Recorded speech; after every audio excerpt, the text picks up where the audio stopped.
हमसे लोग कहते हैं कि शंकर जी की कथा आप बाँचते हो, तो कभी आपने शंकर जी का दर्शन किया है? प्रश्न पूछते हैं लोग।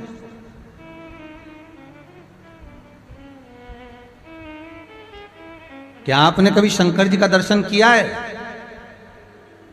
सत्य बताएं क्या आपको? अरे बोलो तो।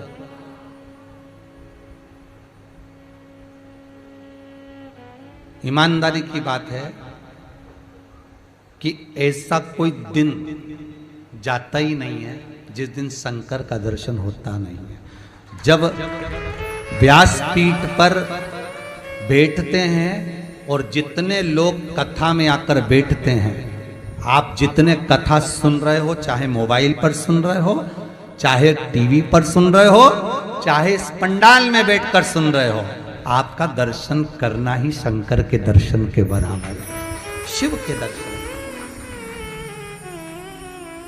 जिसका संबंध जहां होता है व्यक्ति वहीं जाता है।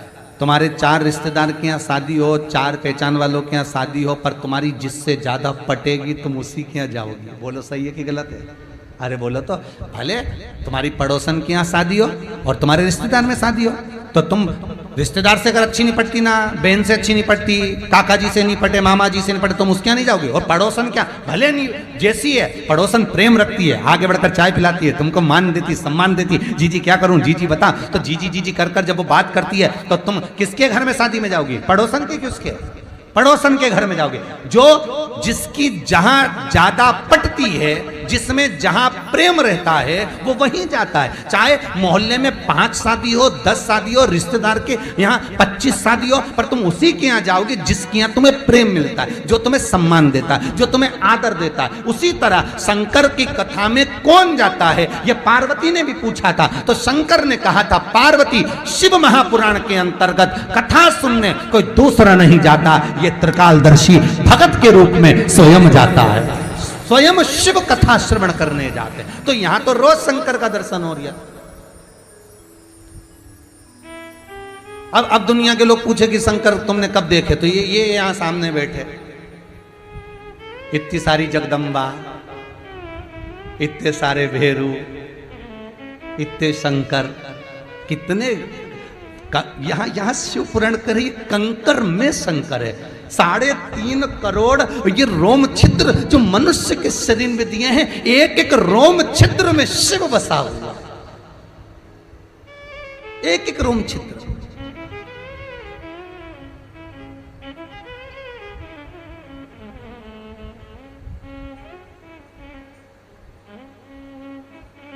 विद्येश्वर संहिता शिव महापुराण कितना सुंदर लिखती है।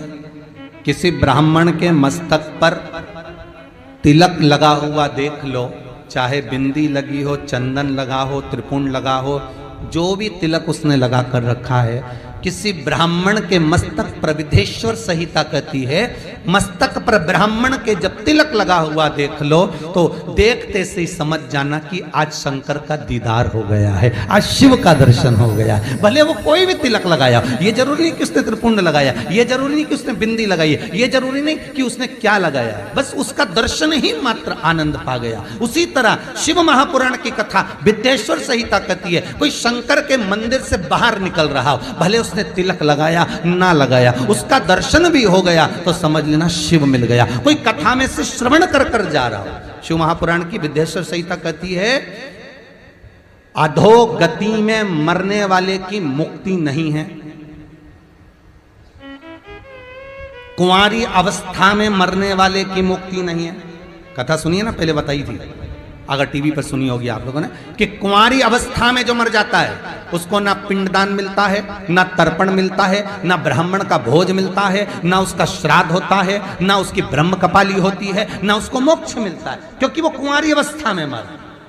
पर शिव महापुराण की विद्येश्वर संहिता कहती है कि शिव महापुराण की कथा सुनकर जब कोई व्यक्ति कहीं से निकल कर जाता है और उसके घर में कितने भी कुंवारे मरे हों, उस कथा सुनकर जाने वाले व्यक्ति का संग अगर उसे एक क्षण का भी मिल जाता है तो उसकी 7 पीढ़ी में जितने कुंवारे मरे होते हैं सब तर जाते हैं और उनको पिंड मिलना प्रारंभ हो जाता है, उनको तर्पण होना प्रारंभ हो जाता है।